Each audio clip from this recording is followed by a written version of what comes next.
Hello friends, welcome to DC training Pratapgarh Uttar Pradesh. दोस्तों, परिषदीय प्राथमिक और उच्च प्राथमिक विद्यालयों में बच्चों के फिजिकल एक्टिविटी हेतु, बच्चे के समग्र शारीरिक विकास हेतु दोस्तों प्राथमिक विद्यालय में स्पोर्ट्स किट को खरीदने के लिए 5,000 रुपये और उच्च प्राथमिक विद्यालयों में दोस्तों 10,000 रुपये अनुमन्य है। हमारे जो भी शिक्षक भाई बहन हैं, जो भी प्रधानाध्यापक या प्रभारी प्रधानाध्यापक के पद पे अपने दायित्वों का संजीदगी से कुशलतापूर्वक निर्वहन कर रहे हैं, वो दोस्तों परेशान रहते हैं और परेशानी उनकी लाजमी है। लेकिन दोस्तों, मैं आपको बिल्कुल बताऊंगा, आप बिल्कुल परेशान ना हों। आप कैसे क्रय समिति बनाएंगे और उस क्रय समिति में सदस्य कौन होगा, अध्यक्ष कौन होगा, किस तरीके से आप सरलता से, सहजता से, विधिक रूप से क्रय समिति बना करके स्पोर्ट्स के दोस्तों सामान को खरीद लें।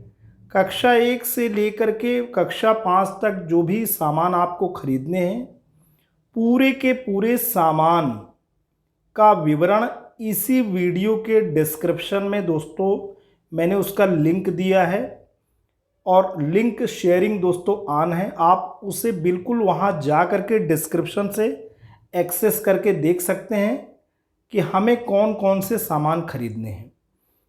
इसी प्रकार से हमारे कक्षा 6 से 8 तक जो भी शिक्षक भाई बहन विद्यालय में अपने बच्चों के लिए खेलने के सामान खरीदना चाहते हैं, वो इसी वीडियो के लिंक में जो डिस्क्रिप्शन है दोस्तों दिया गया है। जी हाँ दोस्तों, डिस्क्रिप्शन में जो मैंने लिंक आपको उपलब्ध कराया है, वहाँ प्रेस करके आप कक्षा 1 से लेकर के पूरा कक्षा 8 तक जो भी सामान आप निर्धारित 5,000 या 10,000 रुपये में खरीदने हैं, आप उनका विवरण देख सकते हैं, आप उनकी प्राइस देख सकते हैं, आप उनकी क्वांटिटी देख सकते हैं। लेकिन सबसे बड़ी बात जो यहाँ पे इस वीडियो के माध्यम से मैं कहना चाहता हूँ वो ये है कि जब भी आप सामान खरीदें, आप अपने आप को कैसे सेफगार्ड करें, आप विद्यालय के रिकॉर्ड को कैसे मेंटेन करें। दोस्तों, ये वीडियो इसके निमित्त है। आते हैं शासनादेश के आलोक में, आपका मार्गदर्शन करते हैं, आपको बताते हैं कि आप दोस्तों किस रूप में आप क्रय समिति को गठित करिए, उसमें सदस्य को कौन कैसे कैसे आप चुनेंगे। आते हैं दोस्तों, शुरू करते हैं। दोस्तों, ये लेटर आप देख सकते हैं, प्रेषक इसके राज्य परियोजना निदेशक सर्व शिक्षा अभियान उत्तर प्रदेश, सेवा में जिला बेसिक शिक्षा अधिकारी समस्त जनपद उत्तर प्रदेश। और आप देख सकते हैं यहाँ पत्रांक दोस्तों दिया गया है। गुण स्पोर्ट्स 5106, थोड़ा कम विजिबल है, /2018-19, दिनांक 15 फरवरी 2019। विषय है स्पोर्ट्स अनुदान के अंतर्गत दिशा निर्देश एवं खेल सामग्री का सुझावात्मक सूची के प्रेषण के संबंध में। महोदय महोदया, समग्र शिक्षा की वार्षिक कार्य योजना एवं बजट 2018-19 में भारत सरकार द्वारा प्रति प्राथमिक विद्यालय ₹5,000 की दर से तथा प्रति उच्च प्राथमिक विद्यालय के लिए ₹10,000 की दर से स्पोर्ट्स हेतु धनराशि अनुमोदित की गई है। मानव संसाधन विकास मंत्रालय भारत सरकार द्वारा प्रेषित दिशा निर्देश एवं राज्य स्तर पर विभिन्न बैठकों के लिए गए निर्णय को समाहित करते हुए उक्त कार्यक्रम को जनपद स्तर पर निम्नवत दिशा निर्देशों के अधीन क्रियान्वित किया जाना है। पहली बात यहाँ पे ये हो रही कि विद्यालयवार खेल सामग्री की खरीद के लिए संलग्न सूची, तो सूची दोस्तों आपको डिस्क्रिप्शन के लिंक में मिल जाएगी। एवं विद्यालय प्रांगण में उपलब्ध खेल के मैदान के अनुसार ही खेल सामग्री की खरीद आप करेंगे। दूसरा, खेल कूद सामग्री के चयन में स्थानीय स्तर पर खेले जाने वाले पारंपरिक खेलों को ही समाहित किया जाए। तीसरा, जिन विद्यालयों के प्रांगण में खेल का मैदान उपलब्ध नहीं है, उसके लिए उपयुक्त होगा कि ऐसे विद्यालय इंडोर गेम को ध्यान में रखकर ही खेल सामग्री का चयन करें, जिससे सभी छात्र पूर्ण रूप से दोस्तों लाभान्वित हो सके। अब चौथा बिंदु ये कहता है कि खेल सामग्री का चयन एवं क्रय विद्यालय स्तर पर किया जाएगा। संबंधित विद्यालय के हेडमास्टर की अध्यक्षता में निम्नवत सामग्री चयन हेतु समिति का गठन किया जाए। अब दोस्तों हेडमास्टर अध्यक्ष हैं। यहाँ पे अब जो आप कमेटी बनाने जा रहे हैं खेल समिति, उसमें प्रधानाध्यापक हेड हैं, अध्यक्ष हैं। तो अध्यक्षता यानी लीडरशिप हेडमास्टर की रहेगी। प्रधानाध्यापक संबंधित विद्यालय, उस समिति के में जो भी लोग रहेंगे आपको हम बताए देते हैं। उसमें सबसे पहले तो आपके हेडमास्टर होंगे, दूसरे अध्यक्ष विद्यालय प्रबंध समिति उसी विद्यालय के, और तीसरे स्थान पर 2 जागरूक अभिभावक आ जाएंगे। अब अभिभावक कैसे होंगे? अभिभावक 2 जागरूक अभिभावक को आप सदस्य बनाएंगे, एक तो हेडमास्टर, एक एसएमसी का अध्यक्ष और 2 जागरूक अभिभावक। अभिभावक कौन होंगे? ऐसे बच्चे जो कि जिनकी उपस्थिति सर्वाधिक रहती है, या ऐसे बच्चे जिनका लर्निंग आउटकम ज़्यादा रहता है, यानी वो बच्चे बहुत तेज़ी से सीख लेते हैं। तो आप 2 जो है सदस्य को बिल्कुल विद्यालय प्रबंध समिति के ऐसे अभिभावक जिनके छात्रों की उपस्थिति कुल मिलाकर के दोस्तों आप विद्यालय प्रबंध समिति के अध्यक्ष को ले लीजिए, और प्रबंध समिति के ही सदस्यों में से ऐसे सदस्य को ले लीजिए जिनके बच्चे ज़्यादातर स्कूल आते हैं या जिनके बच्चे पढ़ने में तेज हों। आगे चलते हैं दोस्तों। फिर उसके बाद चौथे स्थान पे आपके सदस्य के रूप में कौन आते हैं? व्यायाम शिक्षक, शारीरिक शिक्षक, सदस्य अनुदेशक, सहायक अध्यापक।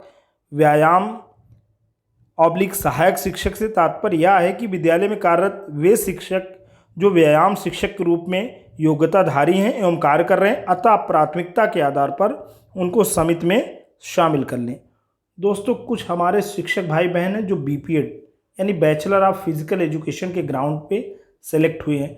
यह हमारे कक्षा 6 से 8 तक के विद्यालय हैं जहाँ पे फिजिकल जो हमारे अनुदेशक शिक्षक भाई बहन नियुक्त हुए हैं, जो व्यायाम शिक्षक के रूप में अनुदेशक के पद पे कार्य कर रहे हैं, तो उन्हें भी आप समिति में शामिल कर सकते हैं। या अगर ऐसा कोई विद्यालय में ना हो तो कोई सहायक अध्यापक ले लीजिए जिनका स्पोर्ट्स एक्टिविटी में इंटरेस्ट हो, रुझान हो, और बच्चों के साथ तो खेलना सारे शिक्षक चाहते हैं। ऐसी स्थिति में कोई भी शिक्षक जिसे खेल में रुचि हो उसे आप सदस्य के रूप में ले सकते हैं। आगे चलते हैं दोस्तों। आगे बात हम ये करते हैं कि क्रय की गई खेल सामग्री के लिए संबंधित विद्यालय से एक अध्यापक शारीरिक शिक्षा अनुदेशक को उक्त समिति द्वारा उत्तरदायित्व प्रदान किया जाएगा, जो कि खेल सामग्री की क्रियाशीलता हेतु पूर्ण रूपेण उत्तरदायी होगा। सामान खरीद लेने से काम नहीं चलेगा। कोई एक शिक्षक को नोडल आप बनाइए जो पूरे के पूरे खेल के सामान को बच्चों को दे सके और न्याय संगत तरीके से उसे सही सुरक्षित जगह पे कलेक्ट कर सके। तो आगे चलते हैं दोस्तों। विद्यालय में चिन्हित खेल सामग्री का क्रय एवं भुगतान चयन समिति के सत्यापन के पश्चात संबंधित विद्यालय द्वारा किया जाएगा। अधोमानक खेल सामग्री क्रय के संबंध में संबंधित प्रधानाध्यापक पूर्ण रूप से उत्तरदायी होंगे। अब आप यहाँ नोट कर लें कि जो ये समिति बनी है वो देखेगी कि जो सामान खरीदे जा रहे हैं खेल के वो मानक के अनुरूप हैं या नहीं। अगर उसमें गड़बड़ सामान होते हैं तो पूरी तरीके से यहाँ पे हेडमास्टर को रिस्पॉन्सिबल किया गया है। 7वां बिंदु, विद्यालय स्तर पर उपलब्ध स्टॉक रजिस्टर में क्रय की गई समस्त खेल सामग्री का अंकन किया जाए। प्रत्येक छात्र की रुचि के खेलों की सूची कक्षावार तैयार कर लें। आगे चलते हैं दोस्तों। चयनित अध्यापक अनुदेशक शारीरिक शिक्षा की देखरेख में छात्रों की एक खेल समिति बनाई जाए। तो दोस्तों एक शिक्षक जैसे कि मैंने आपको बताया, या वो डिग्रीधारी शिक्षक हो फिजिकल एजुकेशन का, या हमारे अनुदेशक शिक्षक भाई बहन हैं जो कि व्यायाम शिक्षक के रूप में नियुक्त हुए हैं, या अगर कोई विद्यालय में इन दोनों में से कोई एक ना हो तो तीसरा जो शिक्षक हमारा होगा वो on the basis of tendency and interest उसे आप बिल्कुल शामिल कर लीजिए। वो एक खेल समिति बनाए। यह समिति छात्रों के विभिन्न खेलों हेतु रुचि जागृत करने के साथ ही साथ छात्रों को खेल सामग्री उपलब्ध कराने, उनके रखरखाव पर भी ध्यान देगी। तो दोस्तों उसका काम रहेगा उस शिक्षक का कि जो तमाम तरह के खेल हैं उसके रूल्स रेगुलेशंस से बच्चों को अवगत कराए, बच्चों को खेल के सामान भी दे और उनका रखरखाव भी सुनिश्चित करें। तो जिन विद्यालयों में शारीरिक शिक्षा अनुदेशक नियुक्त हैं वे अपनी विशेषज्ञता वाले खेलों को विद्यालय में अवश्य बच्चों को खिलाएं तथा उस खेल की एक टीम भी तैयार की जाए। आगे चलते हैं दोस्तों। क्रय की गई सामग्री की उपलब्धता विद्यालय में सुनिश्चित किया जाए जिससे समय समय पर निरीक्षण के समय उपलब्धता पुष्टित हो सके। विद्यालय स्तर पर एक खेल पंजिका बनाई जाए जिसमें निम्नवत अंकन किया जाए। एक खेल पंजिका बना लें। क्रम संख्या, कक्षा लिखिए, खेल या गतिविधि का विवरण करिए, समय अथवा कालांश लिखिए, प्रतिभागी बच्चों की संख्या करिए, संबंधित अध्यापक, खेल समिति के सदस्यों के हस्ताक्षर। दोस्तों ये रेगुलर खेल हो और रेगुलर शिक्षक उस पर साइन भी करते रहें कक्षावार। चलिए, विद्यालय स्तर पर प्रतिदिन कक्षावार कालांश निर्धारित करते हुए खेल कूद कराई जाए एवं माह के पहले व तीसरे शनिवार को विद्यालय स्तर पर टीम बांटकर प्रतियोगिता भी कराई जाए। तो विद्यालय स्तर पे आपको कब, माह का पहला या माह का तीसरा, यहाँ पे कहा जा रहा है पहले एवं तीसरे शनिवार को स्कूल लेवल पे टीम बना के कंपटीशन कराइए।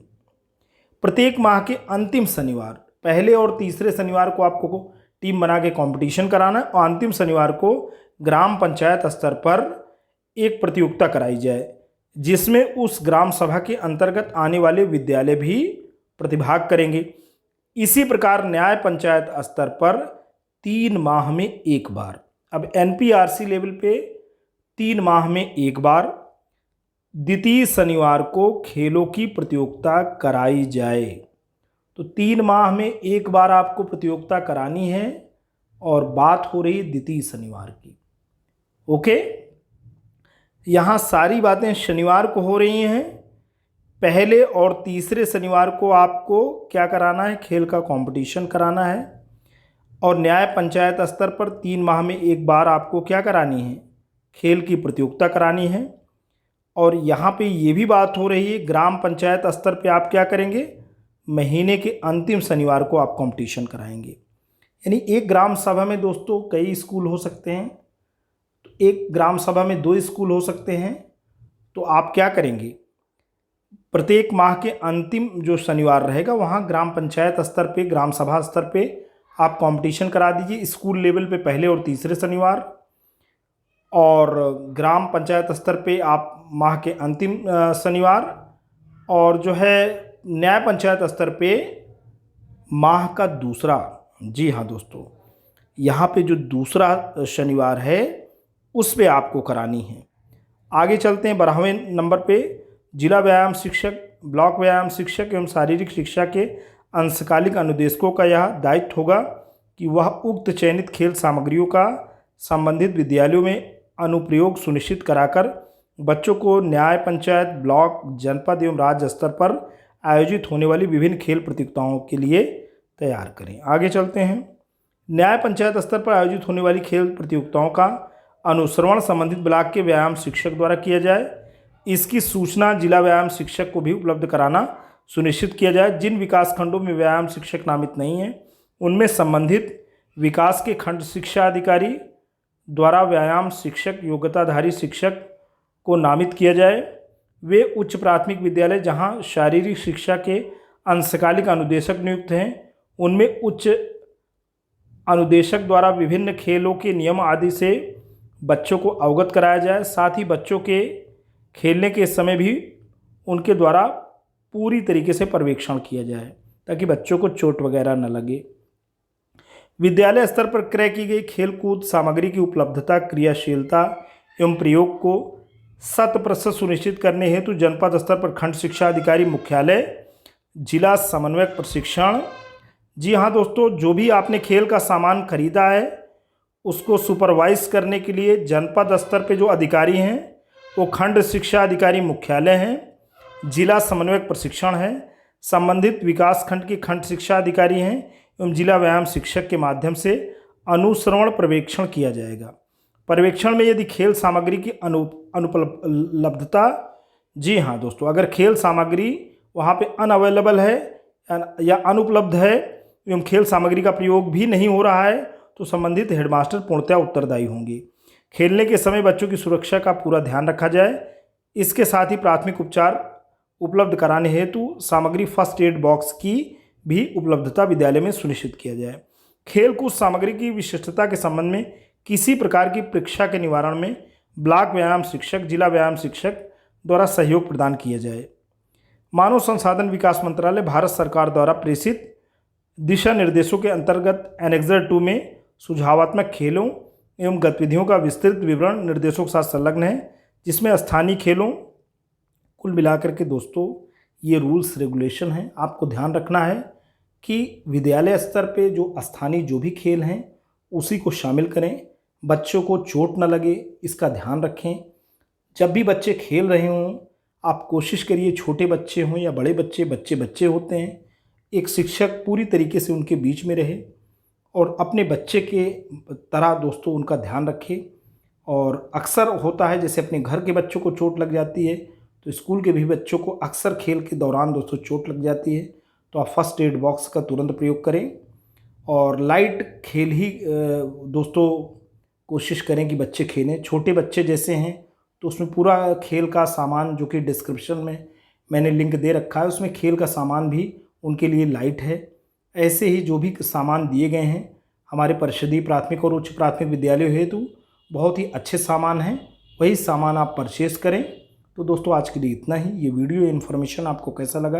अगर आपको अच्छा लगा हो तो प्लीज़ इसे लाइक करना, चैनल पे कमेंट करना। लेकिन अगर आप डीसी ट्रेनिंग प्रतापगढ़ उत्तर प्रदेश की इस खूबसूरत यूट्यूब चैनल पे नए हैं, पहली बार विजिट कर रहे हैं, तो प्लीज़ इसे सब्सक्राइब करें।